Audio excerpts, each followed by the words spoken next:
We were just talking about a guy in Laurel, Maryland. He drove, now I don't know how aggressive you guys are, but this guy drove from Laurel, Maryland to Miami, Florida. He was already selling 25 cars a month. Soon as he walked in, I knew I had a winner. You know why? Because who would drive that far if you weren't interested in selling cars? Yeah. He's number one out of 300 salespeople, and I think his best month was $47,000, and he takes a week a month off. Wow. And he said, I knew how to sell cars, but no one taught me how to do big numbers. Who teaches you how to do big numbers? Most of the guys I know, they talk about, here's closing techniques, here's phone techniques, here's steps of the sales, here's how to TO. Who cares? I don't care how much of that. What good is it if you don't have anybody to talk to? That's right. That's where we come in. So We'll you're show you huge how to on make prospecting. Right? Yeah, that's it. You make money when you're sleeping, and you just got to show them a bunch of different ideas. To me, as a former GM, it was my responsibility to get the prospecting tools in the salesperson's hand. Why? Number one, you don't have to spend as much money when you're working on repeats and referrals. It just keeps going on and on, and dealers love it. I mean, then if you're looking for a way to save money, to make money on top of money, that's the deal, prospecting. That's guaranteed to work. Yeah. And you got to show them how easy it is.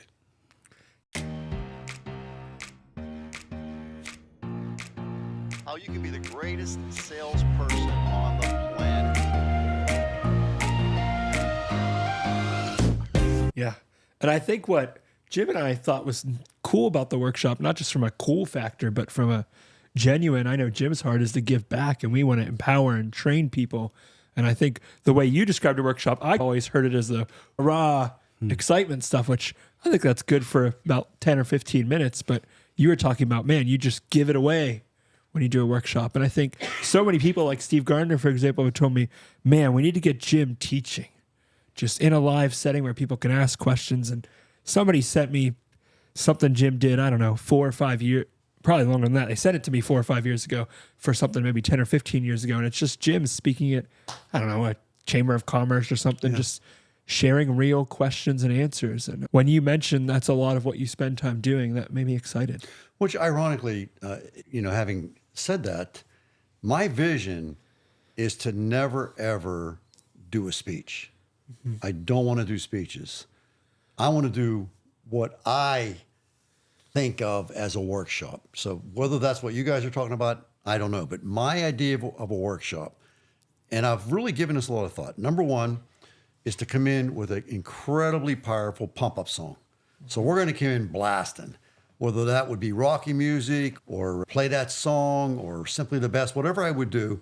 I would start off, I want these people up. I want them clapping them. I want them dancing. I want to get these people pumped up. The second part of my presentation, and it is a workshop in my mind at least, Fran, you tell me if you think differently, I would be prepared, however many people I have, I'm going to have double that in pens. So I'm just going to go buy some cheap big pens. I'm going to have pens because I want people to be able to write, not borrowing pens from a neighbor who doesn't have a pen, so therefore they can't write. So I want people to have a pen. I'm just going to get a cheap pen. Secondly, I want to have enough index cards that I can hand out an index card to every single person. Third, I want to have a box that is empty, okay? This is my idea. And so I'm going to say to the audience, I want you to write down your number one biggest challenge. Number one. And if you have 2 or 3, write them down. Your number one, number 2, number 3. I don't want 20, but 1, 2, 3. 1 would be great, 2's okay, 3's okay. But write down your number 1, number 2, number 3 biggest challenges, right? And when they're done, they're going to put the challenges in a box. I'm going to get the box in front of the room, and I'm going to start pulling those index cards out one at a time. And I do not know what's on the index cards. So I'm going to look at the index card and say, okay, here's the number one challenge. Boom. I'm going to talk about it. And so here's what I think we should do. And we're going to start to break it down. I might bring the person up with me in front of the room and say, let's sit down, let's talk, let's have a discussion about this challenge. And what are you doing about it? What do you think you should do? That kind of a thing. And then I'll go to the second card and the third card. And I don't know if we get through 1 or 2 cards or 10 cards or 20 cards. I don't know. I would say to the audience up front, listen, I'm here for as long as you want me to be here. This could take 4 hours. But if the audience is engaged, that's a good thing. That's a really good thing. So I don't want people. I remember Jim Rohn said something, and I'm a big Jim Rohn fan. Jim Rohn said, if you have an audience, please don't misinterpret this, but he said something to this effect. If you have an audience of idiots and you have a motivational message, you're just going to have motivated idiots. So we don't want to motivate that way. Right. That's right. We want to motivate, but we want people to walk out with an idea. Yeah. And that's what I learned from Mr. Hamilton and from my 20 group and the think tanks and all that, is to have that 1 or 2 or 3 or 10 ideas, whatever it would look like. And hopefully people would sit there and say, well, that's a good idea. Oh, Joey over here, he has this challenge. I kind of have the same challenge too. That's a good idea. So they walk away with some ideas.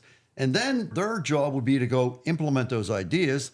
And then we would get together again and say, how's it going? It's almost like a mentoring think tank, totally extemporaneous, no rehearsal. It would be no rehearsal because how could I rehearse? I don't know. And the time limit would be I would say to the people that are running the deal, I would say, and again, I'm not saying I'm right. This is just my thinking.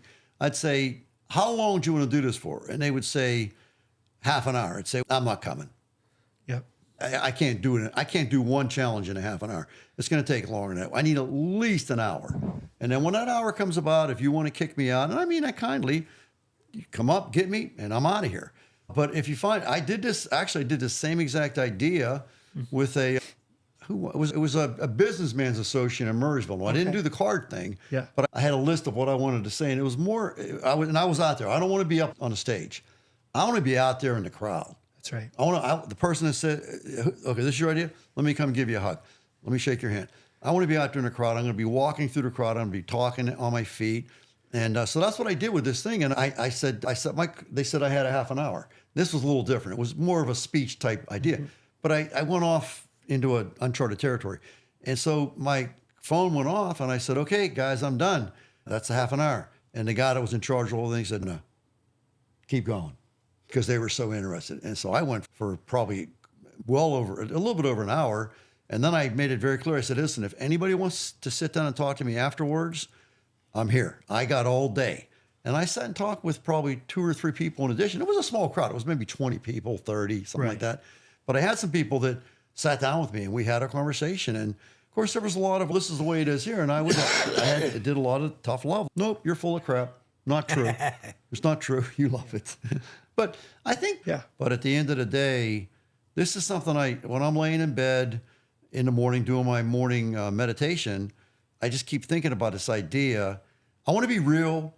I don't want to be rehearsed. And I don't want to, I think automatically if I do the way I want to do it, or maybe you guys are going to add to that, I think that people are going to leave really motivated. But not because I'm motivating them, because I'm giving a great you're giving them ideas to run with. I think ideas are the key. Yeah. Okay, what do you think, Fran? It all works if you got the right stuff. Like our workshop, who wouldn't want to listen to guys 800 cars in a year? Get this now. He said his top thing is leasing. What? So I had him, and he was on my private training. Yeah. So that's the kind of guy that I would invite or have come to the workshop. Why? Not many people lease anymore compared to what it was years ago. Yeah. Okay, does it work now? Yeah, sure. Here, listen to this. For him. Let's listen to this guy. So 100% agreement. And here's the math on this whole kind of idea in Jim Shorkey's brain. 1 + 1 equals 1,000. Think I'm right? Go ahead. 1 + 1 equals 1,000 ideas. Oh, okay. It could be 100, it could be 8. I don't know what it is, but I can tell you 1 + 1 in a mastermind group does not equal 3. If you come in with one idea, if everybody in the group has one idea, you walk away with, however big the group is, you walk away with 30 or 40. So 1 + 1 equals that's the idea behind a mastermind alliance. You walk away with, and I just said one idea, but what if Fran shows up with 10 and you show up with 11 and I show up with 9? Now we all walk away with 30 ideas. So we basically tripled our ideas. And when you get in a big enough group with enough talent, man, you might walk away with 1,000 ideas. You have so many ideas that you got to sit down and really prioritize that list and work on the top 10 and then go back and work again. You keep working. That's what I did with 20 groups. I'd go in there I'd take a blank piece of paper. And a 20 group really is what you're talking about. That's what it is. That's what it is. So I'd go in there with a blank piece of paper and I would write at the top of that piece of paper, I am here to learn. And underneath that, I would write the number 1. And that's where my first idea went. And then number 2. And I went down the list, and I'd walk out of that group with probably 100 ideas. And I knew that was too many. I had to get it down to 10. So I would look at, oh, this one's going to make me the most money. This one's going to make me second. And I'd look at it that way from a money perspective, because I was looking at the financial statement, the balance sheet and the income statement. Now, that's what we were looking at in a 20 group. So I would look at that and I'd say, okay, which one's going to have the most impact? Boom, boom, boom. So I get it down to 10, go do the 10, but I still had the 90 to go back to and say, okay, no, this was pretty high. Let's do this one now. So maybe when I went back to the group, even though I started off with just doing the 10, I did a 10, and we met every 3 months. So there was time. And so I would do the 10, then I would, now I have 90. What are the top 10 from there? Now I have 20. And I do those 10. And then by the time I get to the next group, I'm into my third 10, still have 60 ideas. And the 60 might not be really all that valuable. Right. So now I go back to the group and blank piece of paper, I am here to learn. I try to be very non-arrogant. I'm here to learn, number 1. And then I would make, without the other list, I'll leave that out of it. I make the same list, but oh, geez, that one, number 89, that came up again. Yeah, I better look a little closer at that. So I come up with my new 10 and kept going through it. Guess what? If you understand 20 groups, what they do is they take your financial statements, your balance sheet and your income statement, and they put those into what is called a composite. And you open up the composite, and there's probably 50 pages in here. And each page, it's not really a page. So there's 2 pages that's dedicated to one aspect of the financial statements. And it shows on this part of the financial statement who is the best and who is the worst. So you wanted to be on the left side of the page. And so when I joined the 20 group, let's face it, I wasn't doing real well. I was beyond bankruptcy imminent, but wasn't doing real. I was on the right side of the page. And so I listened to John Amato. I listened to Jerry Vanderveer, Charlie Burton, Kevin Grover, all these different people, Jeff Lambton. And I kept taking the ideas back. And as what happened was, and this is graphic, start off, I'm over here. Oh, no, I'm over here. Oh, no, I'm over here. Oh, now I'm a left-sider. And that's a big deal. And I remember I talked to John Amato just recently, within the past year, and I told him how grateful I was for all his mentoring and tutorship and all that kind of a thing. He says, and I said to John, I said, man, John, I could see it. I looked at it. You were the smartest guy in the room. And what I would do, to your point, so John, he's a left-sider. He's killing it. He's a great guy. And I would, there was also the meeting after the meeting. You've heard about those meetings, right? So John would go to the bar. I wasn't drinking. I don't drink at the time. But I went to the bar with John. I kept asking questions. I went to the pool with John, and we hang out at the pool. We went to dinner. I sat with John. I kept doing that. I got more ideas. I said to John, John, you were the smartest guy in the group. I learned so much from you. He says, no, Jim. It makes me cry, but he said, you were the smartest guy in the group. He said, you were the smartest guy in the group. And I said, John, no, I wasn't. I said, come on, look at me. I was. He said, yeah, but look what you did. And yeah. So I give him all the credit as my mentor. But I did what I was told. And I think that's really what we're all trying to say here, right? Yeah. It's not a question of, oh, great idea. Well, did you do it? No, I didn't do it. Then it's not a great idea. A great idea has got to be executed. We talk about that in Rethink You 2.0. It's called the strategic continuum. Yes. And so if you have a good plan and you execute it at close to 100%, you're going to get good results. If you have a bad plan, the first thing you want to do is execute that bad plan at 0%. Because if you execute a bad plan at 100%, you're going to get crushed. So we got to get across the strategic continuum from a bad plan to now a better plan. Let's go. Now a better plan. Let's go. Now a better plan. And once we get to that really good plan, we want to execute it really well. If we have a good plan and we execute it at 50%, we're going to fail. It's not good enough. We got to execute it as close to 100% as we possibly can. So many people miss this. Yeah, I got a great plan. Okay, how often are you doing it? Once a week. That's not going to work, man. It's not going to work. You got to do it every single day, or as close as you can. Yeah. If you can't get it done every single day, which I know sometimes that happens, can we get it done? Can we get it done 6 out of 7 days? So far, I'm only going to get it done. I'm only getting it done 3 out of 7 days. Okay, let's move it to 4, and we'll see results in that. All right, now we got you to 4. Are you doing a 4 day? Yeah, I can document it. Okay, let's move it to 5. And you'll see as you move, you don't have to change the plan, move the execution. And when you move the execution, the results get better and better to where now we're at, and I said this in another conversation, I said close enough is good enough. So we say in the strategic continuum, we don't need an A+ plan. We don't even need an A plan. What we do need, minimum, in our opinion, is a B to a B+ plan. B- doesn't get it. B to a B+ plan. So close enough is good enough. And then we need to execute that plan. We don't ever say 100%. We need to execute it at bare minimum 90%. So if we can get it to B+ and execute that plan at 90%, we are going to knock it out of the park. You can take your A+ plan, which is typical of us Americans, and execute it at 50%. I will crush you with my B plan at 90% execution. It won't even be a contest. If there's somebody out there that can do it, then that just means that it can be done. And if it can be done, why not me? Why not me? What did you say? Why me versus what if? What if? Yeah. And so, Derek, tell Fran what my aging goal is. 122. Why is that? Somebody else did it. It's been Jane done. Kelmont from France she's the oldest documented living person on the planet, 122. And so that's my goal. My goal is to live to be 122. Do I have reasons why to make you cry? You betcha I do. My wife is downstairs. I got my children, 4 significant others. I've got 9 grandchildren. Yeah, you betcha. And so I'm going for it. And so this is a true story. When I had the stroke, Kelly and I were doing a podcast, we were right here, and he said to me, Jim, a lot of people are asking, like, you had a stroke, major stroke, could have died, that kind of thing. Is 122 still the goal? And I said, what do you mean? He said, was that still your goal? You had a stroke. I said, Derek, I'm not stupid. The chances of me living to be 122 are probably about 1 trillion to 1. You would take the total number of people who have lived on this planet since the beginning of people living on this planet. Take that number. And I don't know whether maybe it's 1 billion, whatever it is. I know there's 4 billion people that live on the planet right now. So it's probably 1 trillion to 1. I said, I'm not dumb. I'm a mathematics guy. So it's 1 trillion to 1. But let me tell you something.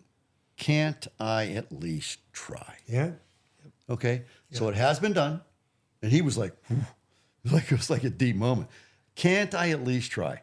He said, yeah. I said, I'm going to try. And so I'm going for 122, the matcha tea. You saw this today, the matcha tea, the walking, all the things I'm doing. And I know. So I dropped dead at 102. Did I win? Absolutely. Yeah. But Jim, you didn't hit your goal. And can I at least try? Yeah, 30 cars a month. That's a big number, man. It's a big number. I'm at 10 now. Can't I at least try? Yeah. Isn't that cool? It is cool. And so if I try real hard, and I guarantee you this guy, I know this guy. So I'm at 10, and I'm kicking butt, and I'm going to do exactly what Fran Taylor tells me to do, 100%. No deviation. What are you going to do when I get it to 20? You're going to give me a big hug. You know you are. Yeah. You're going to say, 20 cars a month. My God, when I first met you, you were selling 10. How's that feel, brother?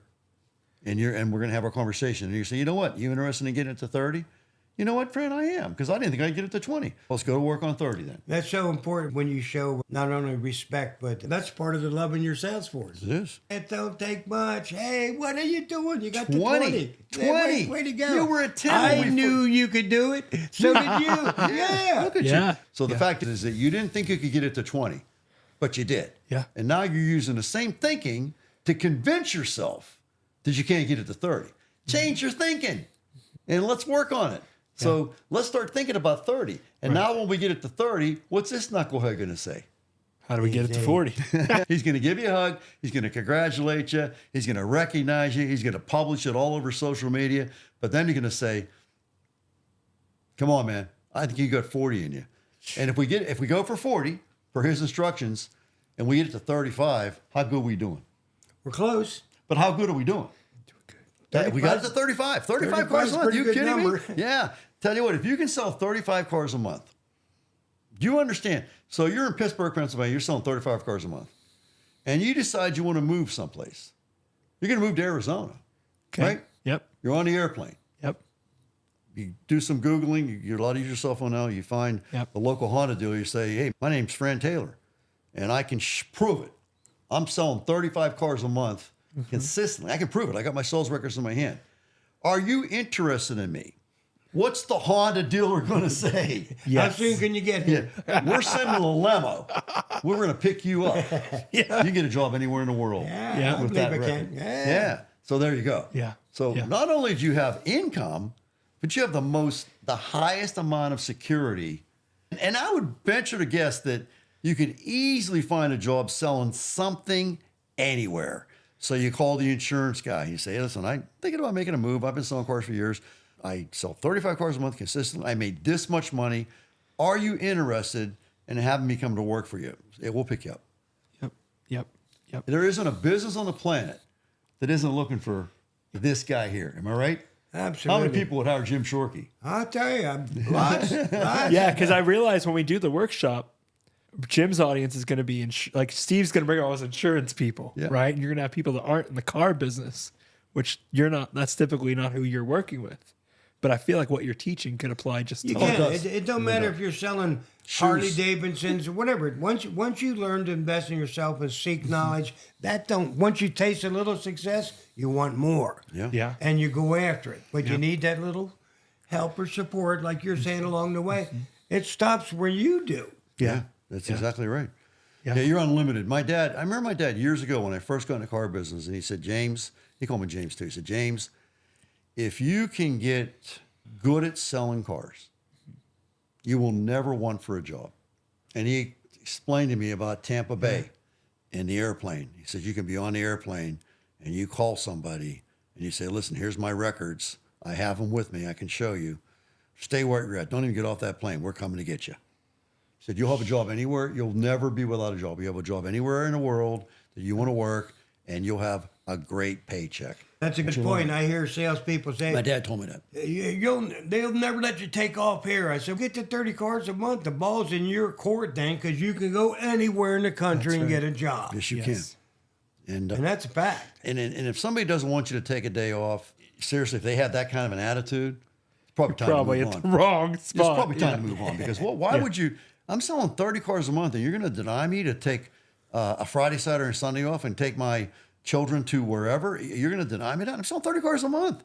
Results are the name of the game. The person that takes that kind of an attitude is not loving the team, not loving his salesperson. It should be, you know what? Honestly, I know Fran. Fran would say, okay, so you're going to take, let me get this straight, Friday, Saturday, and Sunday. If you come in on Monday, I'm throwing you out. I want you to spend an extra day with your family. And now, and I'm going to get emotional, as your salesperson, I have so much respect for you. I want you to take that Monday off. We'll be fine. We'll cover it. And then you come in, you're so freaking charged up. You're so full of love and respect. And guess what you're going to sell that month? 30 cars. But it's also, I've said this for years. Wealthy, unhealthy, you bought the wrong program, brother. Wealthy, lonely, you bought the wrong program. You did. So I think wealthy is really important. But if you lose your health and you lose your love in the process, you messed up, man. So we want you to be wealthy, but we also want you to be healthy. And isn't that the essence of, okay, number one, can we at least have a good greeting? Can we welcome the client to our dealership? Can we write their name down so that we remember, and can we give them our business card right up front? It's a real good greeting. It's professional. We're happy you're here. Or can we say, can I help you? We never say that. So we're going to have a good greeting, and then we're going to have a good qualifying process, bullet number 2. And then we're going to present to them the car that makes the most sense based on our, not qualifying financial, we're qualifying based on wants and needs. So we do that. And now we're going to pull that car to the front of the dealership and say, hey, based on what you told me out of the 500 cars that we have here, I think I picked out one that's going to match what you need the most. So we pull the car on, and then we start doing a feature benefit close, another bullet, based on what you told me. And so we're going to do that, and we keep confirming. So does this make sense? Does this make sense? And we go through the whole thing, say, now, what do you think? Does this car seem like maybe it's going to do what you want it to do? Yes. I think that the next step then would be for us to drive the car to make sure that it performs the way you want it to perform, and then we go do that and we're confirming. So we get out of the car, we're done, we walk around the car again, say, listen, when you first started, this was the list you gave me. Was there anything else you wanted to add to the list that maybe you forgot about? No. So we got the complete list here. Does this car do what you want it to do? Another bullet. Yes, it does. Okay, then I think it's time for us to go buy the car. What do you think? Yeah, let's do it. Let's do it. So we moved to that direction. Was it you that posted it? The question of how often do you train? Some guy said once a week. Yeah, I might have put that up. Yeah, not enough. Not enough. We trained every day. And you know what? If we were real busy and we only had one salesman, we trained that one salesman. We used that time to train, and pump up. We had pump up music in the meetings, Rocky music, Hoosiers, whatever. We wanted to get our guys, that's a bull, by the way, pumped up, fired up. I remember being on this is no bull. This is no bull. We were running a big Suzuki sale, and we had a special running on the Forenza. I swear to God this happened. I'm in a sales meeting, played the music, we're training, and we had our receptionist, Vern, who you remember Vern, love Vern dearly. She's passed, by the way. But she would page sales calls over the PA system. You remember that? Get this. Sales call lines 1, 2, 3, 4, 5, 6, 7, 8, 9, 10, 11, 12, 13, 14. I say, guys, meeting over. Yeah. Let's go. And they all went. And a lot of guys have they called handled the training. calls. They have meetings and they don't do any Training. I mean, you have to have it planned out, what you're going to do, talk about, and what's the mission when you get in there. Yep. And I think that's a big difference. We trained on, we kept very formal logs. We knew what happened today. When I left the night before to go home, I looked at the logs. Wow, this is the 5th one today that said, I'm not buying for 6 months. I think we're missing something here. So we would bring that up in a meeting and say, do you really think this is mathematically factual or is that just something you're saying? Whatever. Let's work on how do we move the customer from 6 months to 3 months, from 3 months from 3 months to today, whatever. And so we would train on the results that we had the day before. Maybe we had too many. We called it a no-touch desk, meaning salesman has a client, they do what they do, and they don't come to the sales desk. In our business, that was a no. Yeah. And so what happened too often, we would train on it. And if it kept happening, that's when we had a special meeting with the individual. And we say, no, are you going to go do what we want you to do? Yeah, I'm going to do it, boss. I got it this time. Okay. And it happened again. You know what, friend? This is not for you. We need to make room for somebody else. Yeah. Because we've asked you, and now we're asking for the 3rd time, and you're clearly not going to, boss, give me one more chance. All right, man, I love you. I'm going to give you one more chance. But this has got to change. And it changes. Great. It doesn't change. Out you go. This is good stuff, guys. Thank you both. Thanks for having me here.